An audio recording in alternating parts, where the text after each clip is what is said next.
Hey everyone, welcome to Skeptic Hangout, the place where we sit back, relax, and discuss some of humanity's most controversial and intriguing concepts through the lens of skepticism. We have with us Richard, who is excitable, pedantic, and colorful, Laura, the energetic and passionate chatterbox, and the other Richard, who is enthusiastic and witty, yet by his own definition, gormless. Today, we are going to be discussing UFOs. So, grab your English tea or your triple shot caramel mocha with almond milk, get comfy, and join us as we discuss those mysterious lights in the sky. And just before we get started, I just wanted to remind people of their moral obligation to join our Facebook group, which is the source of lots of interesting discussions about things that we do in the show, and is also a real good way of like people interacting with us and stuff. So if you're not already a member, please become a member. If you've not subscribed to the show yet, obviously please do that. And I just wanted to raise one controversy before we get started as well, Laura. Is your pronunciation of the word controversial, because you pronounce it controversial, and it intrigues me every time you say it. Controversial? Yeah, controversial. Do you say sh? Show, yeah. Controversial. Controversial. I am a little bit astounded that somebody from Yorkshire is criticising anybody else's pronunciation of anything. That's it. I quit. I'm done with you, Richards. So yeah, my message is out there now. We can commence. Okay, so business aside, let's start talking about unidentified flying objects. So who wants to take this one and start with it? I will go. I was gonna say, don't jump at once. I will go. This is being an incredibly old man as I am. I remember sci-fi films and things before the Greys. The Greys. If no one knows what the Greys is, there are supposedly several classifications of aliens which visit our planet. One of which are the small, kind of big, bug-eyed, thin-lipped, very small grey aliens which come and abduct people. First made popular in Close Encounters of the Third Kind, but really took off kind of in the early 90s with the X-Files and things like that. Yeah. Followed on from Whitley Strieber's books and things like that. All that took off really big in the early 90s. So I was kind of interested in UFOs from a kid, as like 4, 5, 6 years old. Just watching old sci-fi movies and things like that, but there wasn't that much information. You kind of, there was a little bit out there about Project Blue Book if you dug around for it, which was the US's official, I think it was the only official one they've ever done, investigation into what UFOs might be. But there was really nothing out there. There was no information out there about it. So as a kid, you had this kind of, it was a fascination. And going back a couple of weeks to when we were talking about the ghosts, I think from what I remember at that time, I don't think there were many people who didn't kind of think that maybe we were being visited by these things. Right. But that kind of soon goes when you get a little bit older and you start like learning critical thinking and things like that. And I think again, going back to that episode, we mentioned about in the ghost episode about how there is a very distinct image in popular culture of UFOs and little green men and all that stuff, in the same way as like there is that popular image in culture of ghosts and stuff. And it's that, do we get those images in popular culture from the actual UFOs that people have seen in real life, or is it the other way around, that people attribute things as being these extraterrestrial things because of the things we've seen in popular culture? And it's sort of interesting to unpick that. I think it's even more pronounced in. Sorry, Laura. I think it's even more pronounced in UFO circles, because you can pretty much trace via popular media what people experienced. Where much more than you can kind of ghosts, you just kind of have this universal idea of ghosts. Whereas in in the UFO thing, like I said, the big-headed, bug-headed things, they didn't really start until the Close Encounters of the Third Kind. And it's funny, it was just when that film came out when they started visiting our planet. So that's true. That is what I was going to kind of say, is like it goes along with what I was saying in the God episode, where God's morals have sort of evolved along with our morals. So what God thinks is right or wrong is like eerily similar to what our cultures think is right or wrong. I think it's the same thing with the UFO phenomena, is like the more complex we get as a society, the more complex our technology gets, the more complex alien technology gets, and the more realistic aliens are. And so it's interesting to see how that shift and that change happens over time. Like, you think of when we first had cameras and we were capturing these things that looked like little discs that someone just threw in, like hubcaps or whatever, thrown in the air. And now you have like these really complex images of, well, now we can't have a ship because that's too easy to pick apart. So let's just have lights out in the distance, right? And they're going to be really hard to identify, but they move really fast and they have all these properties. And so it becomes more and more and more complex as our ability to produce special effects and produce these phenomena ourselves. Like the more it increases how complex the UFOs are. Yeah, and I think one of the sort of tools as a skeptic is one that I mentioned last week, and now that I've got a really clear definition of Occam's razor on my head, about how the thing that requires the fewest assumptions is usually correct. And I think, right, so we're out somewhere and we see these mysterious lights in the sky that we can't explain, because we think, well, it's not acting like a plane, it's not acting in the same way as loads of other things that I often see in the sky. Then you got to think, well, what are the other options for it? And I think alien spacecraft has loads more assumptions in there than lots of other explanations for something like that. And there are loads of examples. I read a statistic somewhere that, like, of all the UFOs which were previously unidentified, like up to 90% of them are usually explained really easily about, with natural, reasonable explanations. And the other 10% are still unidentified, but that doesn't mean that they're necessarily anything other than those things. It's just there's been no way of identifying them. Things are moving fast, and it's hard to always prove stuff and find stuff out. But Richard, it's so much more exciting to just say that it's a UFO, because just saying it's like static electricity or the sun bouncing off of like the repeater on the top of the mountain, like that is just so unexciting.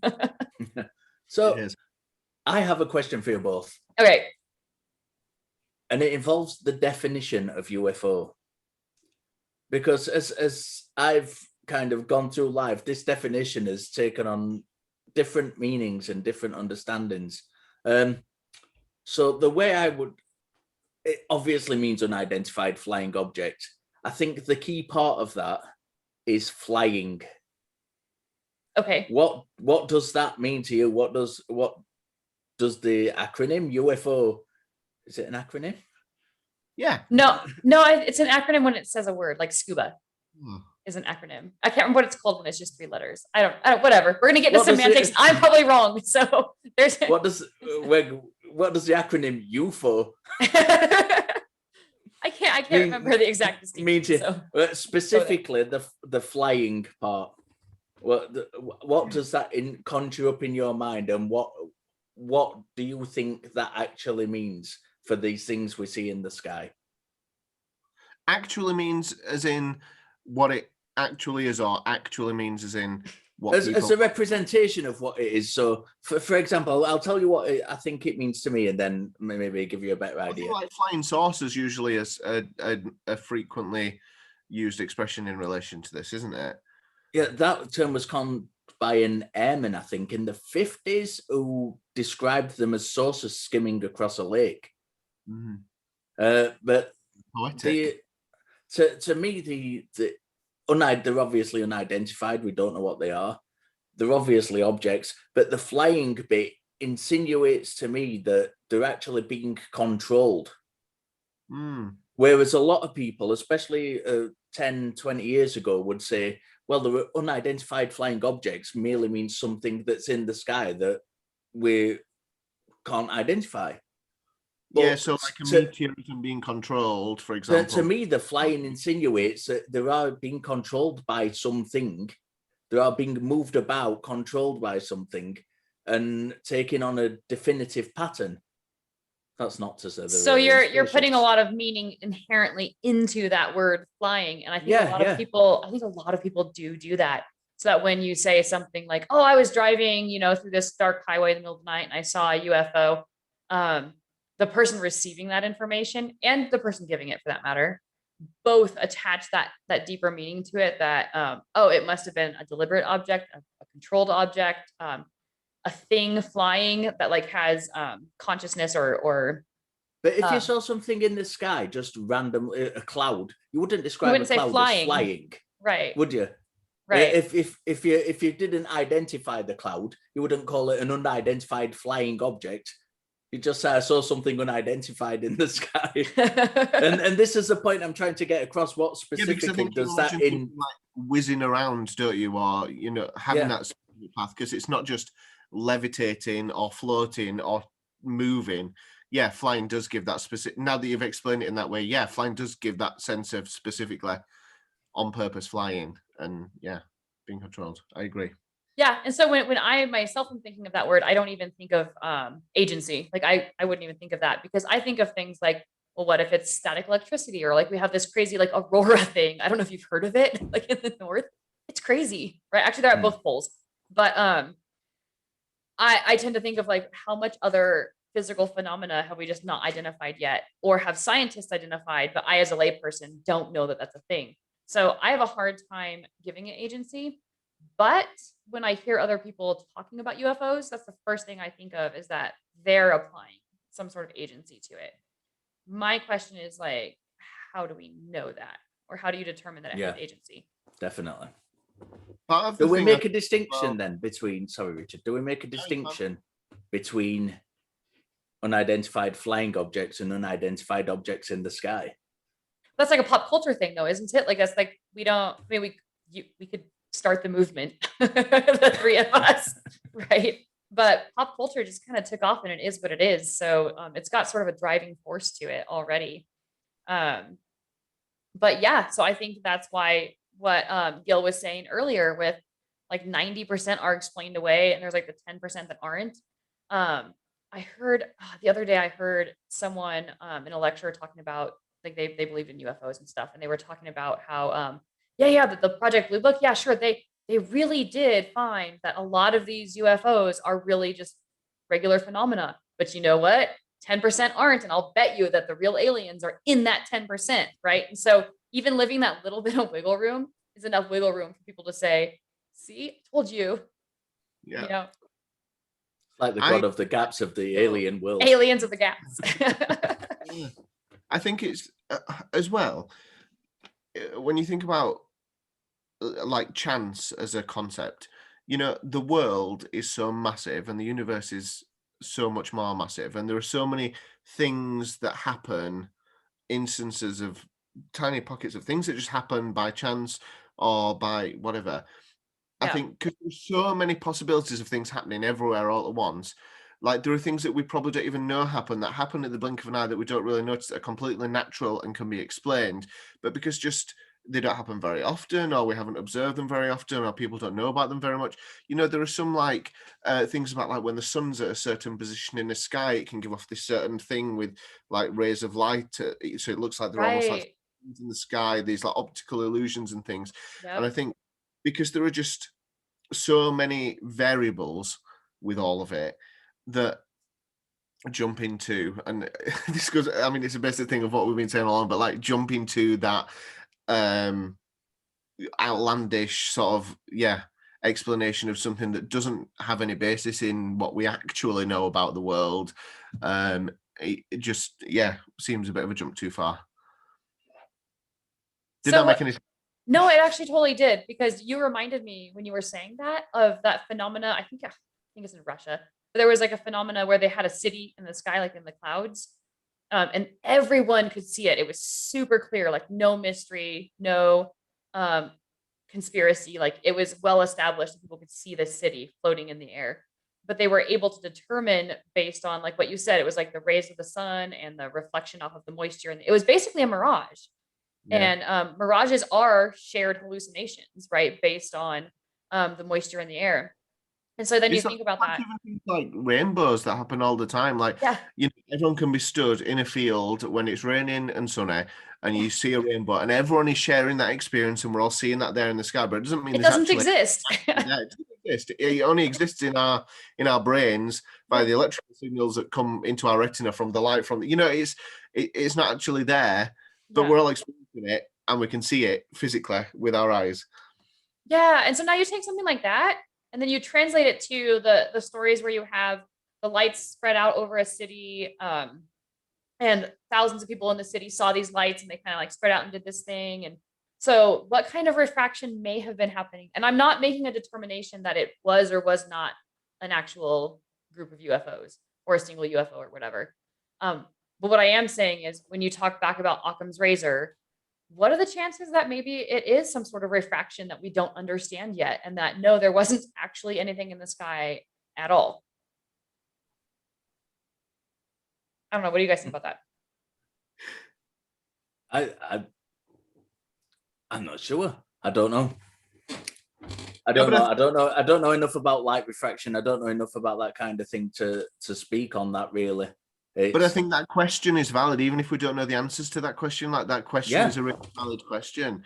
And, you know, there are so many possibilities. And obviously we're talking sort of in an abstract way about general sightings of UFOs and sorts of things, not specific examples, but there are so many possibilities for all of these to be explained. And aliens in a spaceship just seems rather... It's just a leap, right?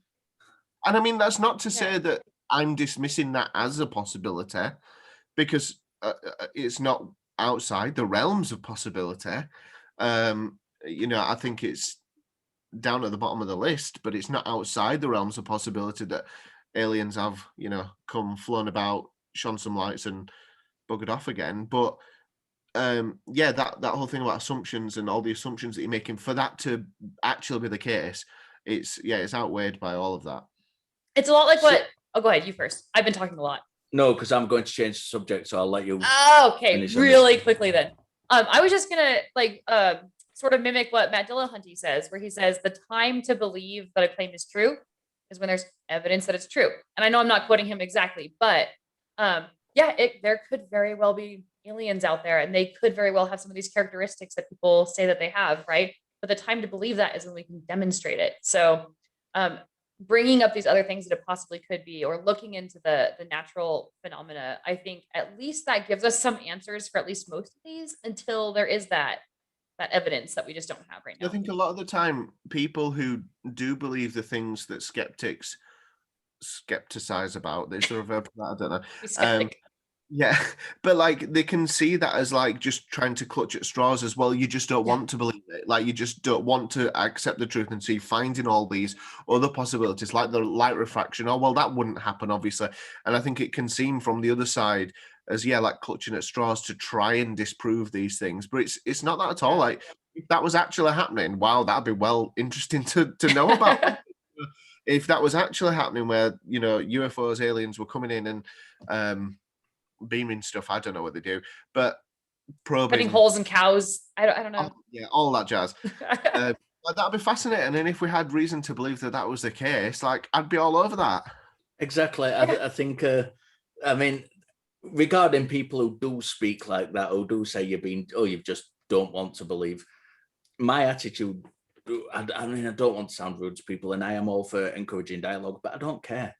It's like these Christians who turn around to me and say, well, you just don't want to believe. Well, I'm not sorry for if I could live for eternity in paradise with my lost loved ones, I'd be all over that in the flesh. Yeah. You know what I mean? It's not that I don't want to believe, it's because there's no evidence for it, mate. But right, yes, that out of the way. Quick fire round, although knowing goes 3, it'll probably turn into the rest of the show. I'm going to throw some specific UFO related incidents of you, and I want your thoughts on them. Okay. I'm excited. So we're going to start with the most famous, the bigger Area 51, the crash at Area 51. What we're thinking, Laura? Oh, wait, the crash at Area 51 or the crash at Roswell and Area? The crash at Roswell. It's your neck of the woods, so we're starting with you. Okay, so I'm not going to talk very much on Area 51, except to say that I don't believe that there are aliens there. No. She's not talking about too much because they've already got her. She's under their Yeah, they've already kidnapped me, put the black thing over my head. Remember a couple of weeks ago when we were talking about education, Richard, and you had to put a disclaimer out there. Don't forget that Laura works for the Air Force. Right. So my personal opinion Area is 51, we know it's just a legitimate airbase with nothing secret stashed there. And that's all I'm going to say get about that out of the way.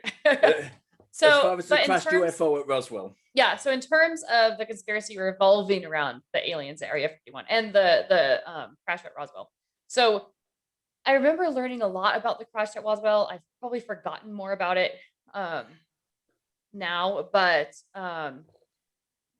if you look at the materials, you remember how I said earlier in the episode how the alien technology has evolved to become more complex as we have. If you go back and look at the original photos, it's sad almost that people today still think that it could possibly have been an alien craft, just based on the lightweight, like really just ridiculous quality of the materials. Whereas at the time, it would have people did believe it at the time. Absolutely, like technology wasn't great back then. Photos weren't great back then.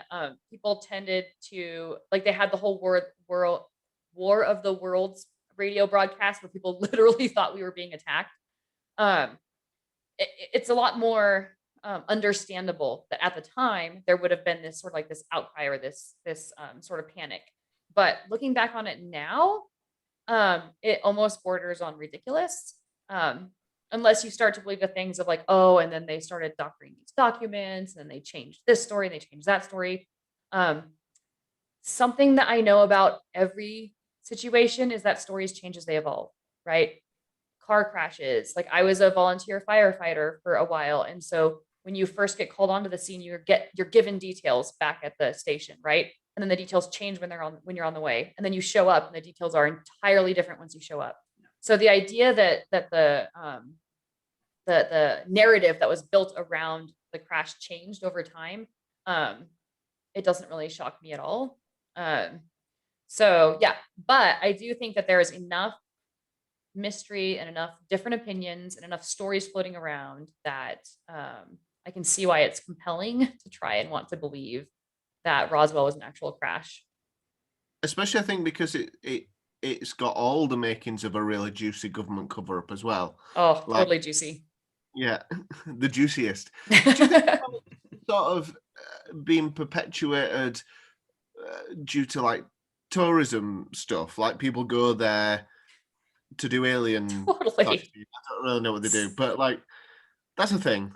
For sure. How many movies have you seen with people going there? I've seen at least 3 movies where people have driven up to the gates of Roswell to look for the aliens. And on TV shows and in books and if you drive just north of Vegas, there's whole restaurants and gift shops and tourist traps that revolve around the whole alien conspiracy thing. So I think that story is compelling enough that it's a really good moneymaker. And then you talk about self-fulfilling prophecy, where we're not, that's the wrong word, but where it keeps revolving because of that. Yeah, I think there's something to that. Okay, so done Roswell.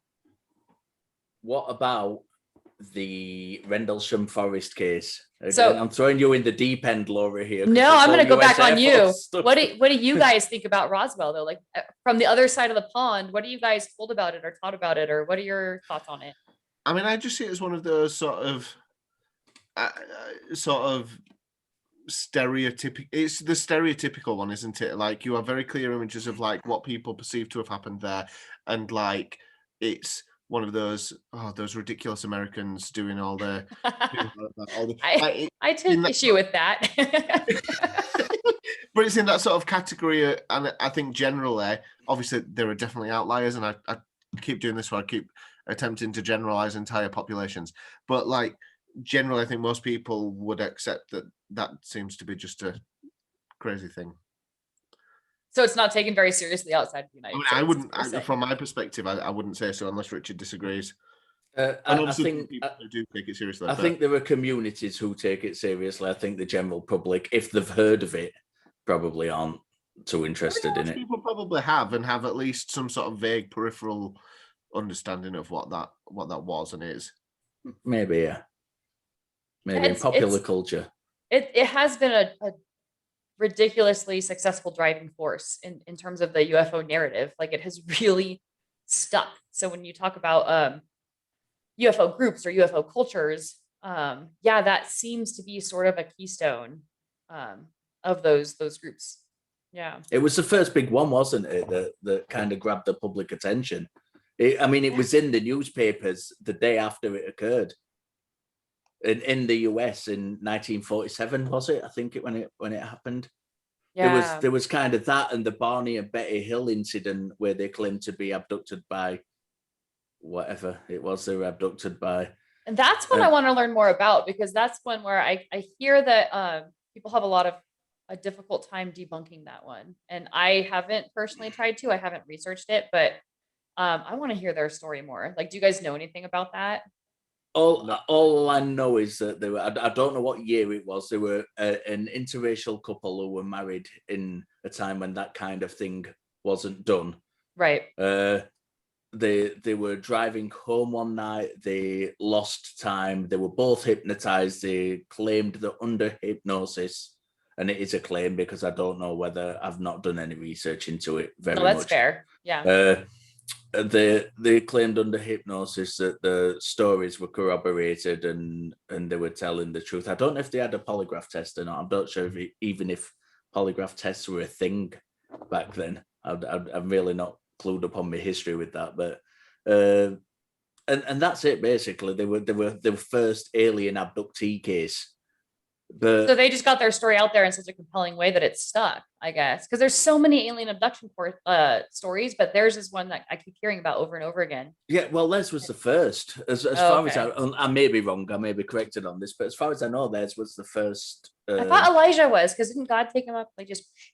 Well, I mean, that comes down to interpretation of the biblical scriptures. That's how I interpret it. That's an first alien abduction right there. I'm sure we're doing an episode on the Bible. We can sneak that in somewhere. So that's basically, for anyone who doesn't know about Barney and Betty Hill, they were the first alien abduction case, as far as I remember. But I don't, as to whether it's compelling or not, I'm not entirely sure. All I know is that they were hypnotized and the stories corroborated, and I don't think they ever changed the stories. Oh, okay. So that's cool. That doesn't mean a thing. No, it means they got really good stories figured out and didn't change their really good stories. No. And I mean, I'm not calling them liars. I'm just saying, like, it doesn't mean that there's any truth there. No, I think the three kind of Kickstarter stories for the whole UFO phenomena were the Roswell incident, the Barney and Betty Hill, and the guy who reportedly saw the disc-shaped or V-shaped, was it V-shaped objects while he was flying in his light aircraft, and that's where the term flying saucer came from. Oh, right. And I think those were the three big ones that kind of kicked off the whole thing. And I guess sort of stories that came thereafter, as long as you follow the template that came before, it sounds more plausible, like if it's part of a pattern that carries on, if you take details from this and details from that, so there's sort of some sort of correlation between previous reports. Yeah, see, that's very, very interesting, because I don't think up until kind of the late 1970s, I don't think that the stories had much collaboration. Yeah. I think it was just like this event happened, this event happened, this event happened in isolation. It wasn't until, like we said earlier, the Close Encounters of the Third Kind movie came out that this kind of stereotypical image, common reference point that lots of people had. Yeah. Yeah. That's very interesting. No, but I think you're right. Popular culture did tend to galvanize a lot of single ideas and perpetuate them versus back before we had, like mass media and popular culture. We had like individual stories throughout different cultures, and they all didn't match, and they were all funky. And you're right. Yeah. Now you have a lot of collaboration. It's very interesting how that happens, along with, the introduction of the internet and Facebook. And Right. Can I bring back? yeah, let's Rendlesham. climb out of that rabbit hole. Rendlesham Forrest. Okay. No, it's good. It's good. It makes it interesting going off script, going off the script that we don't have. Makes it interesting. So Rendlesham, do you want me to tell Forrest. you what I know about it, or do you want me to tell you what I think about it? I think, yeah, just go for it. Go for it. Okay. I mean, bear in mind the listeners might not know what we're talking about as well, so we need to kind of outline. I have no idea what you're talking about. So right. Oh, Laura, so go for it. Gil has no idea what we're talking about. So let's get all on the same page. Please. So from what I remember, it was not an alien crash. It was an alien landing of some sort, where it was outside of an airbase in England, Rendlesham, right? The Forest. But I don't remember the name of the airbase. I think it was a different name. I don't remember the name. Yeah, so that was the name of the Forest. So from what I remember about it, is they sent these two people out. They found the ship. It was like a triangle shaped ship. It had these like symbols all over it. I'm gonna get the details wrong, people. So if you've heard this story or you know more about it, please put details on our Facebook page or in the comment section or whatever, because this is a fascinating story. What's that? Yes, and then we'll issue a correction. So one of the guys touched the ship, right? And he had this sort of experience, and he got like numbers stuck in his head or whatever that just stayed there for years and years and years. And then he ended up writing them down, and it was like binary code, like ones and zeros. And he didn't know binary, so he had a friend translate it later. Again, I don't know how long later after he wrote it down, but I do know from what I remember is that years had passed between the time he touched the ship and the time he wrote these numbers down, had them translated. And there was a message there, and it was in English, which is very, very kind of the aliens to do. I really appreciate that they were able to do that. But there was a message there, something about like us. I wish I could remember the message, but it was supposed to be something of peace, right? And like uplifting or encouraging. What I don't like, now we're getting into what I think about it. There's just too many issues and too many holes. So I know, Gilliver, you had said that it was debunked. So before I give my personal opinion, I'm going to ask about that. Like, do you know? I don't remember. It was something I read briefly a few weeks ago, which I meant to go back to and read in depth, and I never did. It was a complete debunking of the whole thing.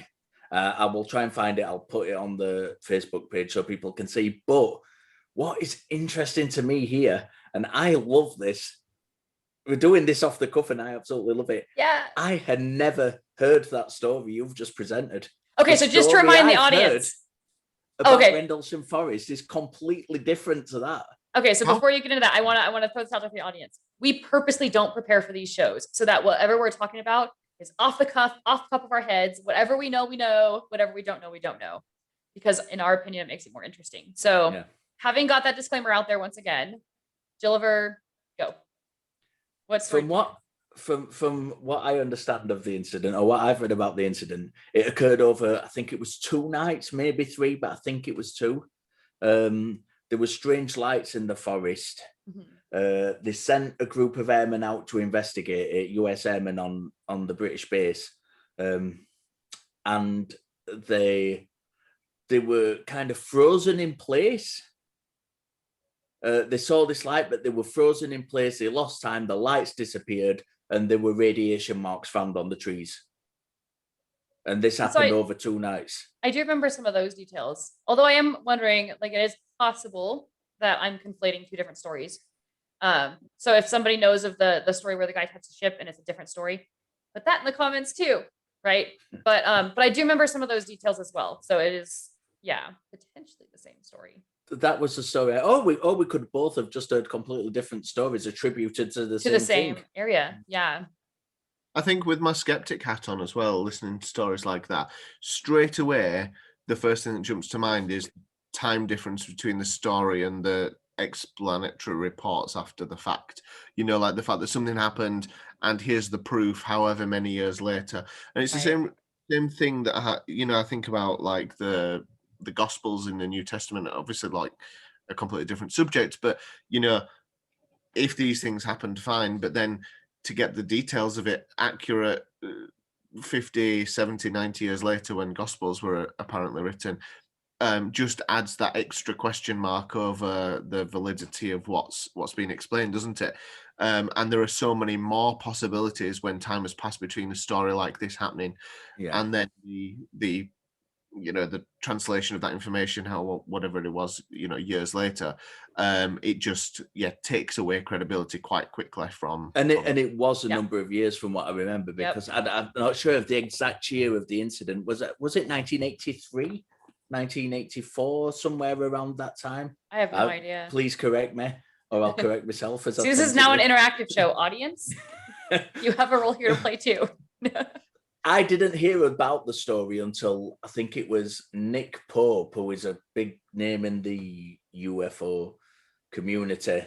It was an ex, I don't know whether he still does, but it was certainly an ex-employee of the UK Ministry of Defence. And I think he made his name touting that fact quite a lot. And I think I first heard the story from him in the early 90s. So there was quite a big space between it being publicly not so lots of time for things to change or things to happen or whatever. Yeah, apparently the airmen were dragged in and given the statements and basically threatened. This is how the story goes. Sounds about right for a good conspiracy theory story. Sounds like how it happens, right? I love it because we come on these. One concern I've got about this show, and I've noticed, especially myself doing this quite a lot, is I'm talking about these stories and I'm relaying these stories, and I'm thinking to myself, I hope the listeners don't think that I'm believing this tough stuff I'm talking about, because some of the stuff that comes out of my mouth is so ridiculous. Well, okay, so that's something to put out there, though, is that like sometimes we do believe ridiculous things. So I would say that it's. I mean, I'm sure that if I went through my list of beliefs, it'd be something where you guys are like, "Wait, you believe that?" Right? Just because we don't realize, like, we take for granted how ridiculous a thing might be once we've accepted it as just being true, right? So, those of you out there who do believe in UFOs. Like we're not saying you're ridiculous, but we're saying from a skeptical perspective, there's very little, if no reason right now to believe that we have any conclusive evidence about what they are, right? Would that be fair to say? As well, isn't it? Like when I was a Christian, I thought of people who followed other religions as having ridiculous ideas about things, and I now think about myself in the past when I was a Christian having ideas about things, and I think whenever you stand on something, it feels like you're in the right place. And I think we in this conversation, presenting that we feel like we're in the right place and talking about these other things as being potentially ridiculous, and we're not trying to sound disparaging when we're saying that, but it doesn't mean we're necessarily right about anything we're saying. But it's just that sort of perspective where you stand on things, isn't it? And the viewpoint that you've got from there. And also sort of a sense of like intellectual honesty, where it's like, from my perspective, that does sound silly. It does sound ridiculous. I think being able to say that openly, not feel shame or have to like worry too much about what we say. I think that's important. Okay, so one more story. One more to throw this fire around has not been very good, has it, Rich? I didn't expect it would be, to be honest with you. Travis Walton. Oh, is he the fire in the sky guy? He's the fire in the sky guy. Richard? I've no information. A group of American loggers, or Canadian, same thing. Tell a Canadian that. So someone across the Atlantic, a group of loggers went out one night. A bunch of people saw a light in the sky again. One of these loggers was apparently bodily taken, disappeared for a few days. The police got involved. They thought his friends had murdered him. A few days later, he turned up, I've been abducted by aliens. He had a polygraph test. He passed the first polygraph test. It was somewhat suspect. He did a later one down the line and he failed that one. but they all corroborated the story. They all stuck to the same story. Thoughts? My first thought is that movie, as a child, scared the heck out of me. Like just the graphic like descriptions of what he went through as an abductee just gave me nightmares. So you are triggering a childhood trauma. Thank you so much for that, Gilliver. Heck, you can now say you've accomplished something today. I may have nightmares tonight. No, I think all stories like that, like we even talked about this a little bit before the show, like my reluctance to say that somebody is lying or being deliberately dishonest. I really, really want to withhold judgment there. But there's that sort of feeling that when you have collaboration in a story and everyone kind of says the same thing, you have to wonder, like, does that really mean, like, is that really the measurement of truth? Like it's very easy to get together and say, here's our story, don't stray from it. Right. And especially when their story is about something so difficult to investigate practically. Like, yeah. It's impossible to get to the bottom of that one, isn't it? And like, there are two ways to look at that as well, aren't there? Because as we've already talked about, the people can easily misjudge things and misunderstand phenomena. So they might all see this, perceive what they see as the same thing. Doesn't mean it's real. Also, we've not touched on logical fallacies in this series at all yet. Let's do it. There is a fallacy called the argument ad populum, yes, which says just the amount of people who believe someone is not an indication of whether that thing is true or not. I think it's intuitive. Right. You know, if one person's saying something, you can write them off as a crackpot coming up with these outlandish stories. But those 4 people say, well, there must be something in that. I think that's quite an intuitive thing to think, isn't it?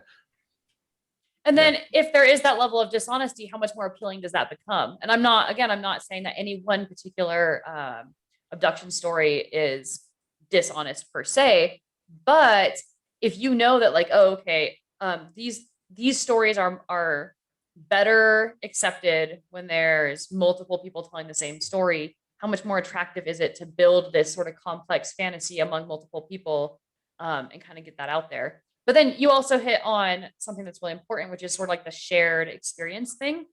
A lot of times after a shared experience, someone will be like, well, don't you remember this? Don't you remember this? And there's like sort of like this, oh, yeah, I remember. But that might have been a memory that was just implanted in your head that was never even there to begin with. And I often think I've got memories of things that happened in my life, but I don't have a memory of it. I've seen a photo about it. You know, like I've seen a photo that happened, and I kind of in my brain substitute having seen that as remembering it. You know, memory is just a crazy thing, isn't it? Like, and it can be fooled in so many different ways and twisted to whatever it is. I mean, I heard something that, you know, every time you remember something, you don't actually remember it. You just remember the memory that you had last time you remembered it, and it just sort of builds from there. And your brain does that Chinese whispers things of you know, remembering it a little bit worse than the last time you remembered it, or a little bit better, idealized. Yeah. There's a scientist called Dr. Julia Shaw who's done research, and her research revolves around literally trying to get people to change their minds on things. She did a test where she got students into try and implant false memories of a crime that they'd not committed, and she wanted to make them believe that they'd committed the crime. 70% of them came out of that test believing that they had committed that crime. That's insane. Yeah. And we really are bad at remembering things. We really, really are bad at remembering things. And I can't remember the quote from Dr. Shaw, but she said something like, we are our memories. Our personality is kind of forged by our memories. I may be butchering that. So no, I mean, I don't know the exact quote, but I've heard that before as well. Yeah, we're the culmination of all of our experiences and memories and the chemicals bouncing around in our brains. Yeah, and we know that our memories are very easily flawed. Yeah. Well, the other thing is they've done studies, say with crime scenes or accident scenes and gathering information. and you talk about the people collaborating together and all having the same story, usually that they can tell that like a accident scene or whatever, that they're getting good information when all of the witnesses have slightly different stories. Yeah. Like they're like, okay, yeah, we're getting a pretty good idea what actually happened, because if all of their stories match exactly, then we know we don't have the information about what happened here. Right. So maybe the fact that, and maybe that's something that for me is a little bit suspect, why I say I don't want to call them liars, but I'm a little bit suspect, is that when you have stories and they all match exactly, it's more indicative that it's made up than that it's true. Because if it's true, they'd have completely separate memories. Their brains would be bouncing things around differently. They'd remember different details. They did a study once with people where they had a fake pickpocket in a park, and they went and took a fake police report later and was like, oh, okay, what was the pickpocket wearing, right? Every single witness gave like a different description of the pickpocket. So when they're all describing the scene exactly the same, to me, that's a little bit suspect. It's like the development of legends, isn't it? You know, like people talk about legends as being stories that have started with some element of truth that have then just been distorted and elaborated and expanded upon, and it's all of that. Here's a question that's not related to what we've just been talking about, though. Why do the aliens never stick around? You know, they've gone to the effort of They're coming shy. Give them a break. so long, and they'd have spent all their alien money on those flying saucers, and then they just like talk to a person from the South of America. I'm sorry, Laura, but from the South of America. This getting a bit racist, this show, isn't it? Racist. We're really pushing some boundaries here. But you know, like they just come to one person and then fly off again. And like some guy in Florida, right? Like, why him? No, yeah, it's not racist if it's just about Florida. That's statist, so that's perfectly acceptable. There you go. Yeah, that's an excellent question. I don't know. We'll have to ask the aliens when they come down. We can interview them. But from my understanding, we're going to do a whole episode on aliens, correct? Yes. I think so. So we should, yeah. Getting back to the UFOs, I have a direction I kind of want to take it, and if you guys want to, but my thoughts are, what are your guys' different thoughts on the different explanations, right? So we have the alien explanation, right? What do you guys think are some other explanations or some other avenues of investigation that we can take to determine what some of these UFOs are? Really, I don't think it matters. I think Richard's hit the nail on the head a couple of times when he said... every time I speak. Every time. When he says that when you look at candidate explanations, alien visitors from other galaxies is probably should be the lowest on your list every single time. Well, I guess what I mean is like more of the intriguing kind. So like, the scientific Occam's razor explanation is typically going to be the truest, but I haven't just heard intergalactic travelers, right? Like what about like crafts that are interdimensional, right? Have you guys heard any of that stuff? So that's what I kind of mean is like, what are some of the other things that you guys have heard besides just right? Okay, I get you. The Star Trek. I've heard the interdimensional one. Yeah, I think that's it. Oh, and there's a great episode. I don't know if you'll have heard of this, Laura. Richard probably has. There was a BBC reporter, I think it was, called Louis Theroux. Is still around. He had a show in the 90s called Weird Weekends.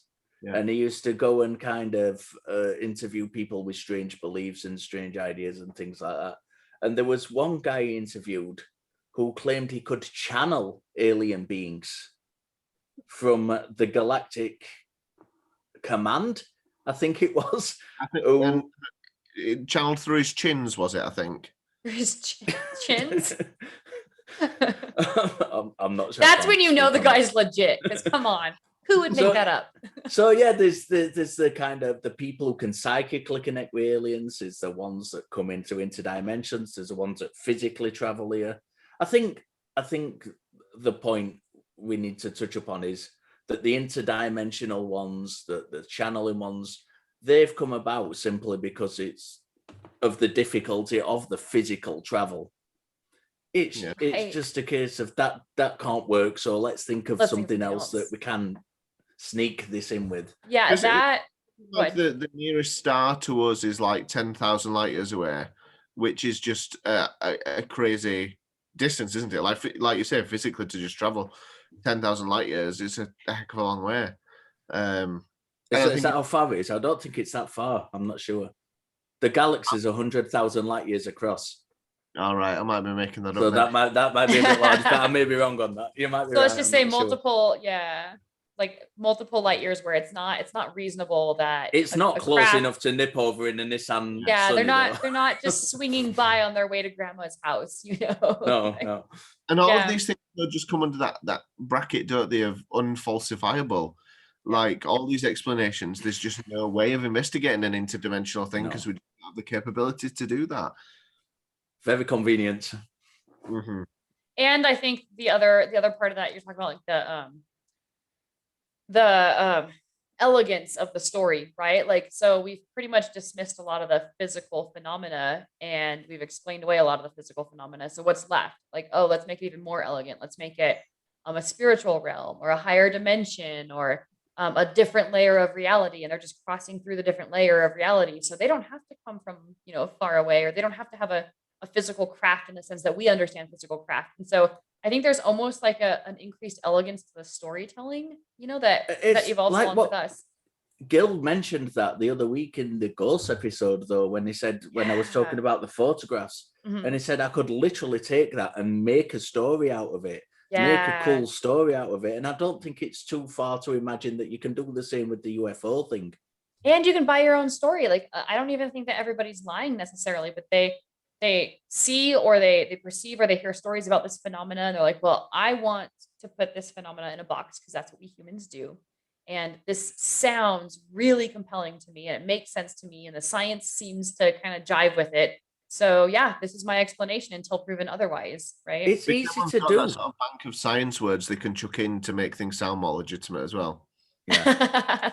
It's easy to do, isn't it? Because I remember a case, and I must have been older than 17 because I was with friends who were driving. So at 17, 18, 19, and we were out in the kind of Peak District area, which is all hilly and mountainy and rocky and things. Yeah. And we were driving down. It was dark. It was a country road. It was nighttime. And behind the car, it looked like this orb of light was following the car from the perspective where we were sat. Yeah. It looked like, and there were trees lining the road and a mountain on one side. So it was kind of difficult to see, but it kept blinking in and out. Okay. And coming this way and that. And we finally figured out it was just a railway light from one of the freight stations in that area. But at first we were really confused as to what it was. I thought you were going to say it was just the moon. That would be awesome. The thing is, if you're that way inclined, it's like we spoke about in the Ghost episode. If you're that way inclined, you're going to pick up on that and jump on that and say, it'd be very easy for someone to come back and not figure that out and say, I saw something really, really weird. I cannot figure it out. It must have been a UFO. And then years later, it becomes more and more ingrained in their psyche. And you talk to your friends, and you all remember it differently, and your emotions get heightened, right? Yeah. Do you have a UFO experience, Gil? No. No. And I obviously I've lived my life skeptically all the way through. That's a relatively recent addition to stuff, but I think I don't know. It's one of those where I think naturally I'm outside of the realms of my religious beliefs that I formerly held.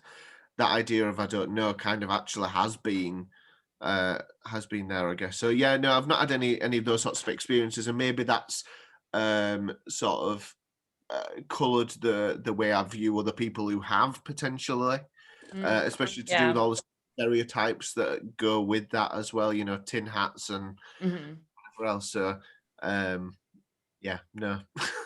No, I'm kind of right there in the same boat as you, where I remember in childhood having experiences that freaked me out, whether they're ghost experiences or UFO experiences. But I guess same as you, like as I grew older, I grew more skeptical of my own experiences, my own memory. So even thinking back on childhood, like I know that I had UFO experiences, but I can't remember any like Gilliver that are so significant that they stick out to me.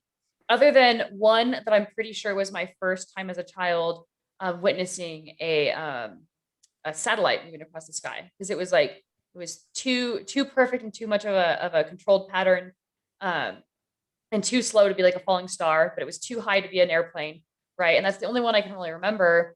But I only remember it because when I first learned that we can actually see satellites if you watch the night sky long enough, um, that it just instantly vanished as like, oh, that's not even a mystery anymore. That's not even scary or frightening, right? Yeah. So yeah, kind of the same as you, where it's like, I know I had experiences that freaked me out. I remember, but I've let go of the details because they weren't compelling enough to me to really stick in my mind. Because you didn't sort of have the opportunity to develop in your own mind this story that you're trying to, because people want people to believe what they're saying as well, don't they? They want a compelling story because they found it scary. So you want other people to feel that fear. They found it exciting. So you want other people to be exhilarated by the story you're telling them as well. And you want to be the one that had an experience. Like when you're the one telling that, Makes you oh my special, God, I had yeah, people want to hear it. Sorry, Okay. I missed. How would you rate them with the fairies? Gilliver blanked out there for a second. Okay, so where are we at with UFOs, guys? Like, have we pretty much I think covered we've it all? debunked them. Yeah. I think we've pretty much debunked them. I wouldn't say we've debunked them because we don't have all the evidence in mind, but I would say that we've had a pretty good discussion about the I don't know. I think that's going to be a reoccurring theme in all of our I think more than anything we've discussed so far, there's a definitive timeline to the UFO phenomena, which has noticeably increased in complexity as we've gone along. And I think that is really telling. It doesn't discount that there might be spacecraft or phenomena out there that are visiting us that we don't understand, but it's pretty strong evidence against it. On a graph, can't you? Yeah, you pretty much can, yeah. And I think for me, that's of all the things we've talked about, it's the one that's the most easily, if you were to say, I have a confidence level that this isn't occurring, this is the highest one of all the phenomena we've talked about so far. That for me. Oh, see, for me, I would put the development of God over societies as more, only because there's so many more thousands of years of history of it. We have so many more.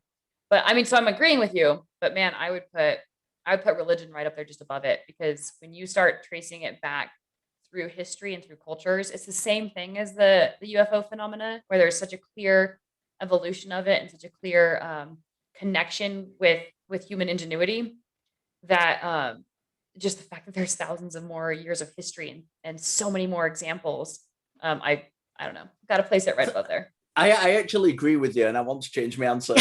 Yes, I corrupted him. But I think there's a reason for that, and I think the reason is that we, as we talked about in the God episode, we talked about how we understand how the God concept's developed. Yes. We're still not sure as to what this phenomena is that people continue to see. So with UFOs, yeah. Yeah. There's still a level of mystery there. Yeah. But I guess it's a much simpler concept to grapple with in lots of ways than God, which is so multifaceted and big time, big deal sort of stuff. Yeah. I haven't ranked my my list of skepticism. I haven't got like a ranking system. Oh, Gil, no, unprepared. Okay, so let's see. How do we want to end this? And this part's gonna get. I'd love to hear from people who've watched this episode, particularly if they've had experiences of things that are unidentified, whatever, that they don't know the reason for, or the rationale of, or things that people have experienced that they've after the fact discovered the true nature of. I'd be really interested to hear, because obviously I've got a really boring life and have no experiences of anything.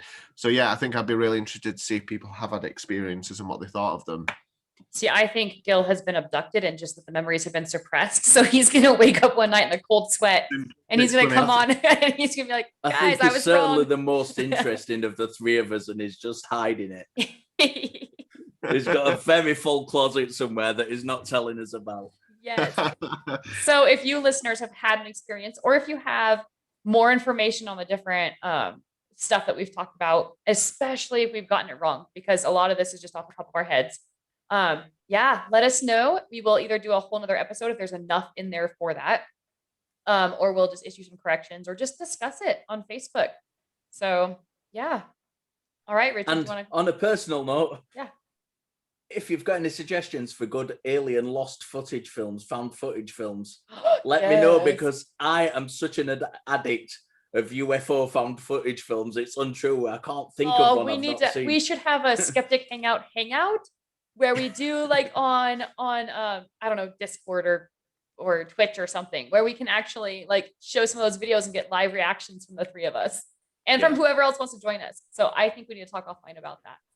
Yeah. Sorted. Richard, are you going to start us off?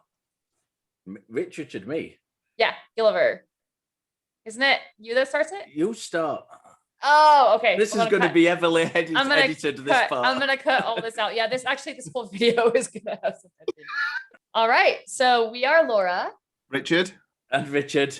And this has been the Skeptic Hangout. Until next time. Keep questioning. Interrogate your beliefs. And stay skeptical. Bye. Hurrah. That was a shit show of an ending.